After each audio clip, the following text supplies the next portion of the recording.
যতীন বৰা হোৱাৰ ক্ষেত্ৰত অভিনয়টো মাত্ৰাটো শিখৰত লৈ যাবৰ কাৰণে যদি এজন ব্যক্তিয়ে সহায় কৰিছিল নিজৰ ব্যক্তিগত কথা যদি ক'বলগীয়া হয় সেইজনে হৈছে জুবিন গাৰ্গ নহ'লেনো হিয়া দিয়া নিয়াৰ সেই হামিংটো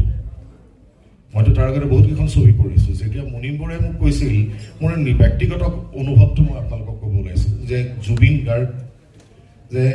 এনেকুৱা এজন শিল্পী মই হিয়া দিয়া নিয়া ছবিখনৰ যিটো চৰিত্ৰ না নেই না না সেই হামিংটোৰ ক্ষেত্ৰত মই কওঁ সৃষ্টিৰ আঁৰত চিনেমাখনত দেখুৱাইছে কিন্তু চিনেমাখনত সেই কথাখিনি নাই মুনিন বৰাই মোক ক'লে যে তুমি আমি ট্ৰেইন বহাম তুমি আহি এনেকৈ মূৰটো জোকাৰি এনেকৈ এটা এক্সপ্ৰেশ্যন দিবা এইটো চাই চাই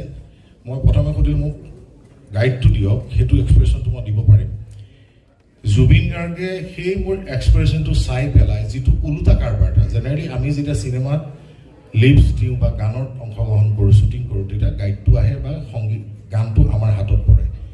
সেই হিয়া দিয়া নিয়া গানটো নোহোৱাকৈ মোৰ এক্সপ্ৰেশ্যন চাই পেলাই জুবিন গাৰ্গে জন্ম দিছিল হিয়া দিয়া নিয়াৰ সেই বিখ্যাত হামিংটো যিটো সকলোৰে মাজত আজি